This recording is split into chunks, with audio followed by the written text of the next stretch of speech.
Greetings, everybody, and welcome to the Armourer. My name is Victor, as always, joined by Blue. Hello, hello.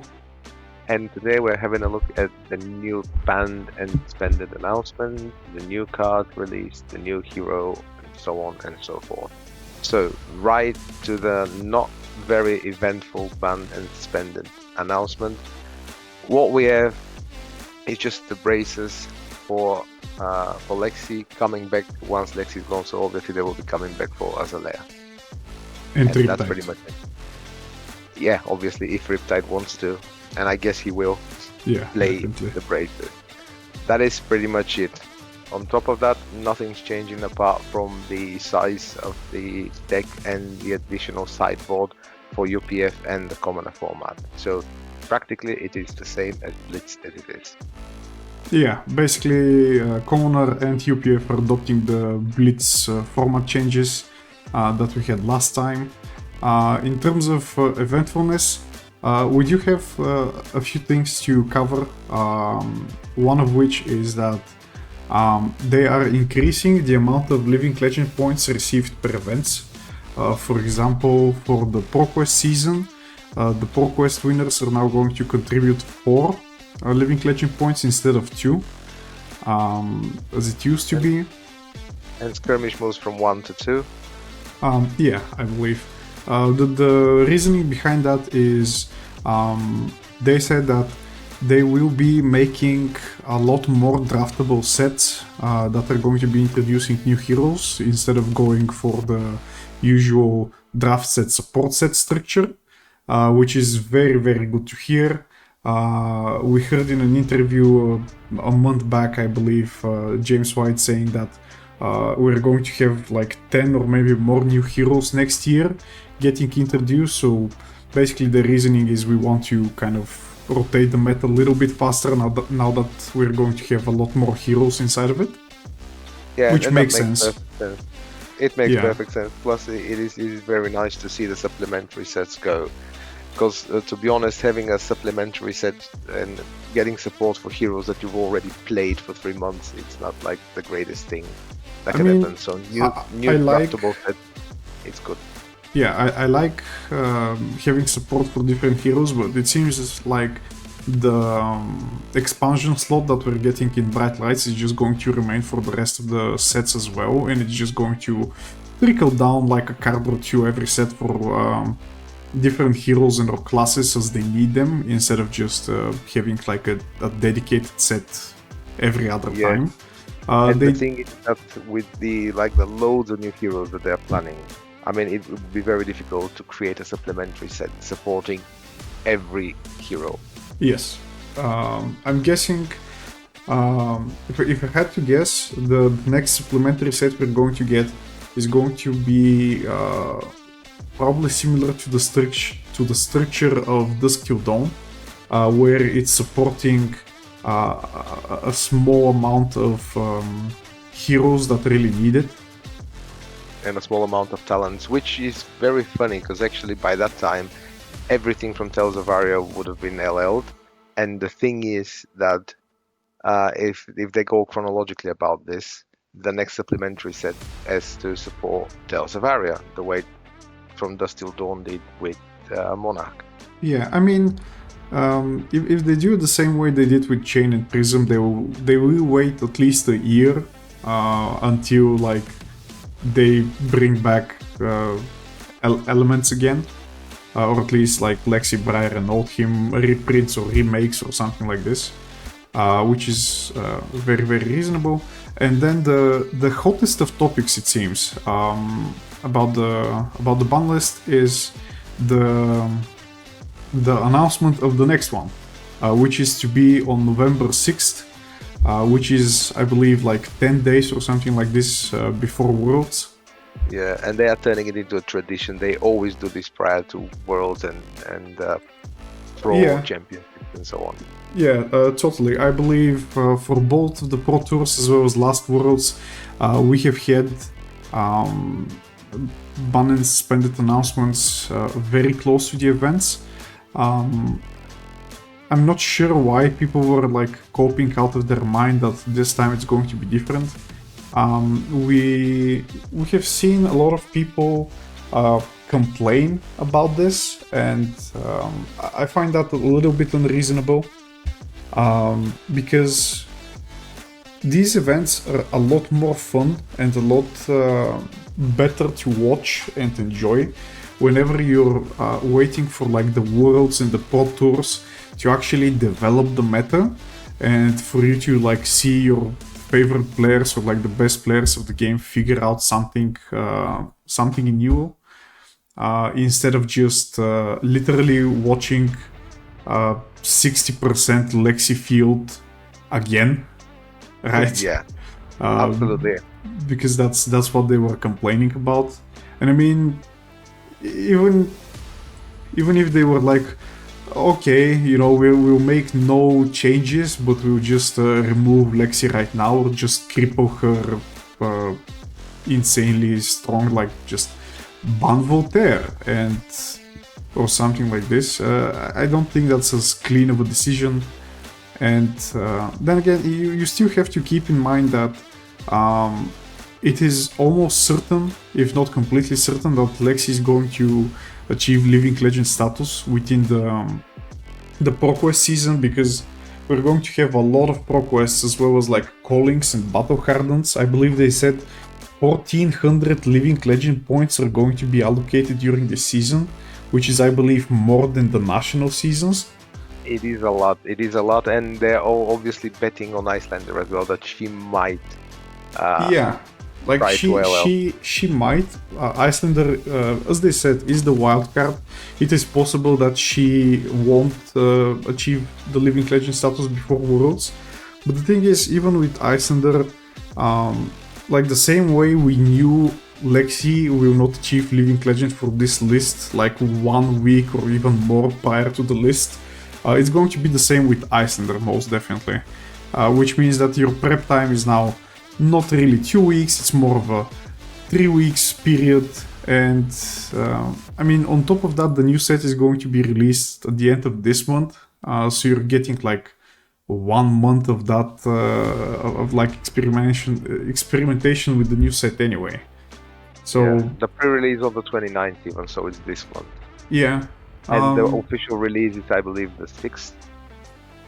Yeah. I'm not sure about the official release, but we did get spoilers essentially for like the pre-release prizes that we're going to talk about later. Yeah, there are some cool cold balls there. Yeah, but essentially some people are talking about people with teams getting an unfair advantage when they have to figure out the method this fast. But to me that's a little bullshit, because I feel like people with teams that are practicing the game like almost religiously, obviously like they are working as pro players in a way. I feel like these people have an advantage either way. Right, we see close to the same people being top performers in the game in like every tournament.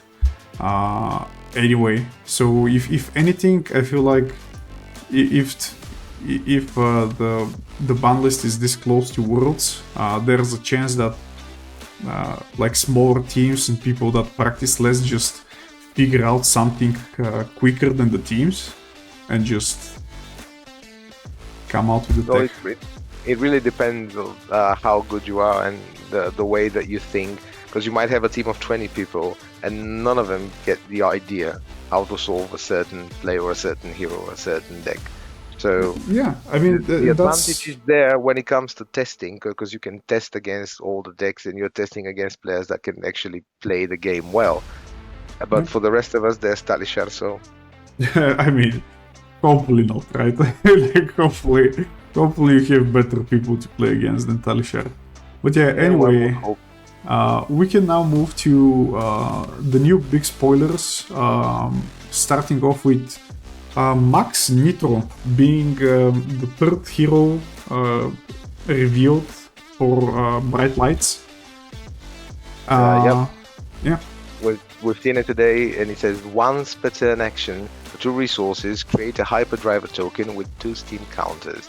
Activate this ability only if you've boosted this turn, and his passive ability says hyperdrivers you control get crank.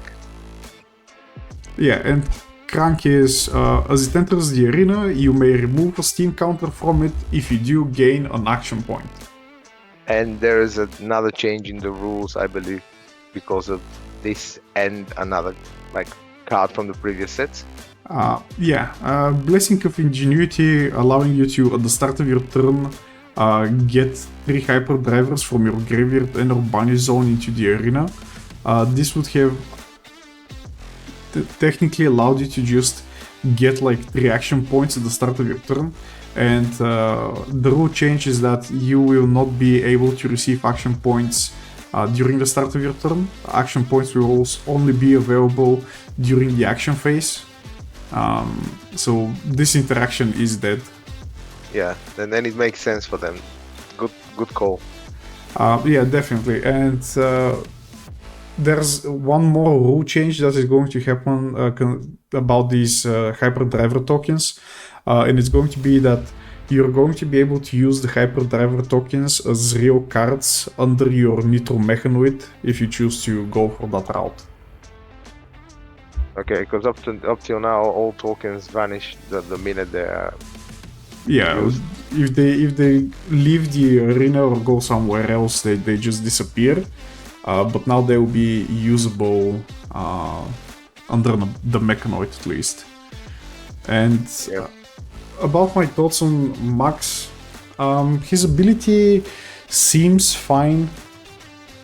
I mean, I see it as just a different version of tectonic plating a lot of the times, where you'll be spending your resources to boost, and if you have like 1 resource left at the end of your turn, you can use that 1 resource for the mechanologist armor piece. I forgot its name. Techno Foundry card. Yeah, the heart. So you can use your 1 resource in order to convert it into 2 resources out of the heart, and then convert those 2 resources into a hyperdriver with 2 steam counters that's going to give you like 2 resources the next 2 turns basically. And that's pretty cool. Like that seems like the use you can get off of this with the current card list. Yep, pretty much. Maybe we'll see some cards that care about having hyperdrivers on the field. Well, there should be, because the thing is, we're expecting over 200 cards, I guess. 200 different cards. And the existing of the crank mechanic is now very interesting about the Dash database hero that we saw last week, I believe. Because if you have 0 or 1 cost items that have crank as a keyword, you can technically play them at instant speed and just gain action points off of them in Dash, but I guess it remains to see if we're actually going to get these cards. It will depend also what their cost will be. Yeah, I mean their cost, 0 1 or 0. Okay, the next spoiler is Teklu Leveler. Seems like Teklu Vessin's weapon. Yeah, it's the new mechanologist weapon. That's a gun, it's a 2-hander. If you have 1 or more evils equipped, this gets once per turn action for 3 resources attack. If you have 2 or more evils, this costs 2 to activate. If you have 3 or more, it gets go again. And if you have 4 or more evils, this one gets +1. I don't know. I mean, sounds reasonable. Sounds like fair into his play style, I guess. But yeah, I mean, it seems like this is just how Deku is going to play, right? He starts with no weapon basically until he starts equipping evils. If he's running evils for all of his equipment pieces, he's going to start with no armor pieces as well. So we'll see how he's going to fare into the meta, right? Because if you have like some aggressive things like Katsu and so on, and you just can't use your... And then we'll talk about this later on when it comes to the tier list, because for the very first time we will create a tier list Yeah, for classic constructors at the moment, but really it seems to be like a slow build-up deck, and aggro decks might be a problem. for yeah, deck they, reversal. they might run him over though.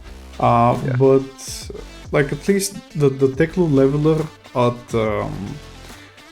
3 evils and especially at 4 evils becomes very nice, especially if he has some 2 cost cards, because you can go for something like pitch a blue to go for a Teklu leveler for 3 damage into a CNC, which is like 9 damage of 2 cards, which is very very good value. You can do the same with like Trotto and so on, like other mechanologist cards. Costing too, yeah. Yeah. But then again, the majority of mechanology cards we have seen right now cost 3. It is a fairly expensive mechanologist. Yeah, maybe we'll have an Evo that is going to reduce the cost of these cards, but we'll see. Like, And it's the all thing is, speculation right now. this weapon was printed on a token slot, so we don't know. There might be a majestic weapon. Hopefully not. I fucking hate majestic weapons. Yeah, but history repeats itself, and as you know, Yeah. last set loved the majestic weapons. I mean, the daggers were not as offensive as previous majestic weapons. Anyway, we move to heavy artillery. Another 3 cost Evo upgrade attack that is 6 power and 3 block. It says the defending hero can't defend with attack action cards with cost less than X, where X is the number of evils you have equipped.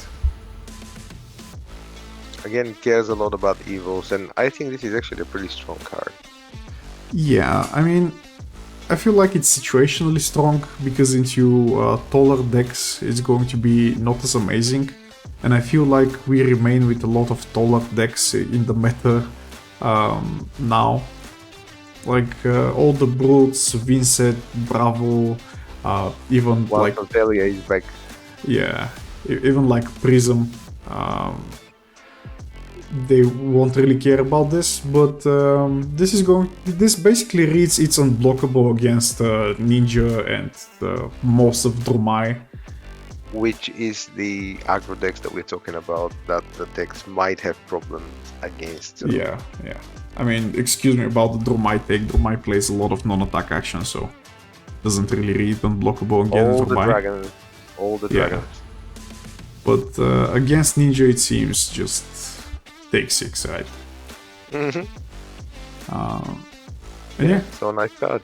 it's nice card about that. Next, we move to the Bright Lights pre-release kits that we're going to get. I think the playmat's a bit busy for me. It's very difficult to make out what's going on. But I really like the evils because they're very, very clean. And I guess in Cold War they'll look amazing. Rainbow heroes are always nice, but as I think they're all young heroes. Yeah, we're getting all the young heroes at Rainbow Foil, 7 of each, and a playset of Proto Base equipments at Cold Foil, which are going to go for the winner. Which is very good. Like, I like that they just give the set to the winner instead of like spreading it to like top 4 or something like this. Would have been super weird. If you don't win this, it'll be a nightmare to collect. If you want those, of course. I mean, you 'Cause I'm guessing probably people will start selling them as singles. sure, but like, I feel like people will start selling them as sets, right? Because they will just have the set and they will sell the set. Right? They won't have like leftover legs from somewhere else or something like this. But yeah, the mat is very interesting.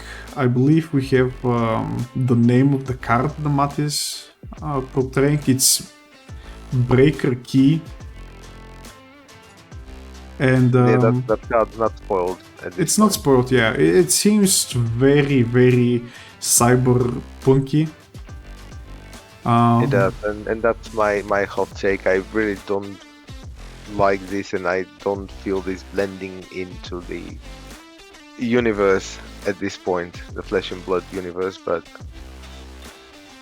Yeah, I mean, I'm not as much against it. I I'm very interested in like the lore applications of this, because if you look at Teklo in his like young version, everything behind him and the inventions look very steampunky, and then in his older version, he seems like Tony Stark with like the Iron Man suit, and like everything is super improved comparatively. My theory on that is that him creating the Teklo core basically gave them infinite energy, which allowed them to like prosper technology-wise extremely fast. But I guess we'll see when they start dropping lore articles with the set. Yeah, it really changed a bit. At the beginning, Mechanologies was okay because everything was mechanical and so on and so forth. But now you see just things flying around and I mean, it's still mechanical. and whatnot. I don't know. I don't know. It's just not powered by Steam, I guess. Yeah. Anyway, we can move to the last segment, I guess. I mean, maybe we can say that, like, I just want to point out that Nitro Mechanoid with the new heroes has gone up in price like 3 times. Yeah, it's very expensive at the moment. So well done to all the people that managed to buy this when it was like below 20 euro. Yeah, I mean, this is a reverse market watch. It's like market you should have watched. Anyway. Yeah, brilliant. Okay, so this is a tier list that's basically going to be meaningless, but everyone's doing them, and I have some hot takes. It's going to be meaningless because it does not include the new heroes, because we have absolutely no context of the new cards that are going to be supporting them, and how their playstyles are going to land into our current cast of heroes. It's just we don't even know if Icelander is going to be part of the meta or not, but it's just a list. Yeah, let's speculate. Let's speculate what the meta is going to look like if Icelander and Lexi are gone. A lot of people are saying that just okay, Dromai is the best deck there, and my hot take is that this is very wrong, because in my opinion Dromai is strong, and like the top decks are usually strong because they just have good matchups into the decks around them. And my question is, what is a good matchup for Dromai, right? Like from the things that are left over. Because we will have Pai, we will have Katsu that we have seen a little bit on the rise in like some of the tournaments we have had up until now, and there's no longer Icelander and Lexi to stifle these decks at all. So it's like, what's stopping them, right? And the answer is definitely not Dromai. Dromai is doing nothing against those heroes. We have seen some Bolton, even though I don't think Bolton is going to be a big contender, but even Bolton has good time into Dromai. Like basically every hero who can just remove dragons for free has good time into Dromai. We even have like the Rune Blades having okay time against dragons, with like Mothrian Skies basically once again allowing you to kill dragons for free. It's not like Dromai is unplayable into this, but it's like, which one do you really feel comfortable into, right? Even if you have like things like Mafkai to clear dragons, the thing is that what Viserai was doing prior to when he was fighting Dromai, he was just sneaking arcane damage, killing dragons and dealing damage to Dromai. Now that Rosetta's gone, I don't think he'll have such magnificent time into Dromai, but still, I guess Vincent's fine in this matchup. Yeah, like we obviously have no idea if Viserai is going to be played and how he's going to look like. It's just that these decks just have tools to just freely deal with dragons and then deal incredibly hard to prevent damage for Dromai, especially when everyone's going for like these 50 red card lists. I think Bravo's matchup pretty okay against Dromai. It's 50 or so. I mean, it's obviously, if you ask Dromai players, they win against Bravo. If you ask Bravo players, they win against Dromai. But we So let's have go with 50-50, yeah, but we have Leviah. yeah, we have Levi as well. Like we're probably going to have Azalea, and Dromai is going to like be okay against Azalea, but that's about it, right? Like Yeah, the what thing is, what else do you really want to snipe out with this character? looking at the tier list, what's keeping Fi in check? Yeah, like in my opinion, let's start from the top. In my opinion, Fi and Katsu are just going to be the top performers and like the most played classes because first aggro decks are always performing best whenever the meta is new and not figured out, and these are definitely the best aggro decks that are left. We don't really have many, right? We have like I guess somewhat Levia and Bolton and Dash, but like they cannot really be compared to the ninjas. What's going to keep the ninjas in check, in my opinion, is going to be Azalea and Uzuri, as the two classes most capable of just spamming Frailty. And I feel Frailty is going to be, yeah, I mean, not Frailty, but it is Frailty, right? The Yeah, Frailty it is token. Absolutely. That turns Kodachis to 0. Turns Kodachis to 0, and we have seen, now that Oldhim is gone, almost every fight turning to a Kodachi fight list. And it's going to affect both of them. And Uzuri is also going to have like a fine matchup against Azalea as well, because like kind of all four of these heroes suffer to some extent from Frailty. In my opinion, Bravo is going to be fine because he just has like 50-50-ish into all of these heroes. He's not that amazing against ninjas, but he's good against Uzuri, he's good against Azalea. And Yeah, he can most definitely like just cripple some ninjas here and there. What are your thoughts on Dori? I mean, Dori players have been waiting a long time for her to shine in TC. My thoughts on Dori are she is shining more and more with every new meta, in my opinion, because I feel like her card pool is kind of strong. It's that other heroes are just stronger, and we have been getting less and less stronger heroes, and the strong ones are just achieving living legend points statuses. I feel like she may be okay into the ninjas. I'm not sure if the ninjas don't just run her over anyway. She's going to struggle into Bravo simply because he can just run the shield into like tons of defense reactions. Uzuri can also run tons of defense reactions. And I don't know, like it remains to be seen. I'm not extremely hopeful against Dorinthia. Not against, but about Dorinthia. What are your thoughts? Probably put her in B tier as well. That are my thoughts exactly. The support she got from this set, I mean, the card that was spoiled, and with all the specializations that she has, and all the warrior cards, I still cannot see Dori push through. Yeah, I mean, they are strong. The main problem is that you kind of need to ramp up, right? Like the moment you get like 2 counters on your sword, and you're not dead, the game's probably over. But the thing is, do you really have the time against the aggro decks? And then again, can you really get the 2 counters against the non-aggro decks? And I'm not sure. Yeah, will they leave you? Will they leave you to get those counters? Yeah. Now, in terms of Dromai, to be honest, I'm probably putting her here. Like, I feel like she's going to struggle into like the top of the meta, right? She's going to struggle into the ninjas, but she's going to be fine against the ninja counters, which is kind of the definition of a like A-tier rogue deck, right?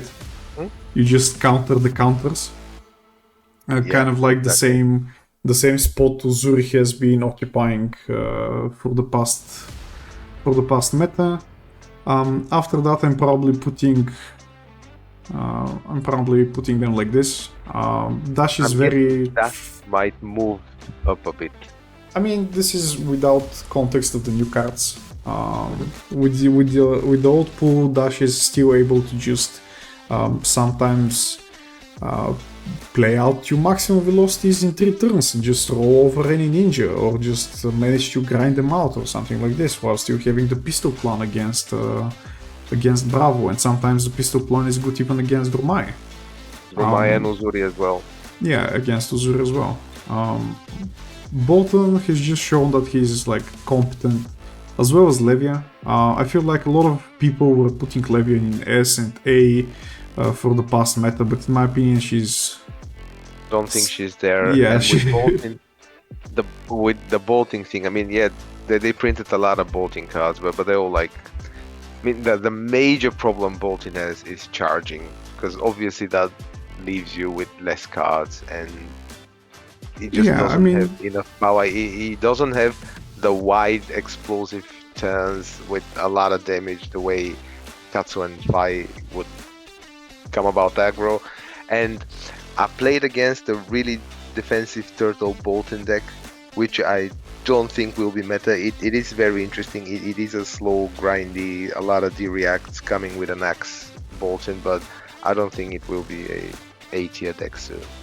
Yeah, I'm a big non-believer in both the Axe Bolton and Axe Dorinthia, right? Because they're like almost the same deck, and I even think like Dorinthia is just better than Bolton because she can at least theoretically attack again with the axe. But the thing is that Dori cannot play Soul Shield, which is a very nice D-react.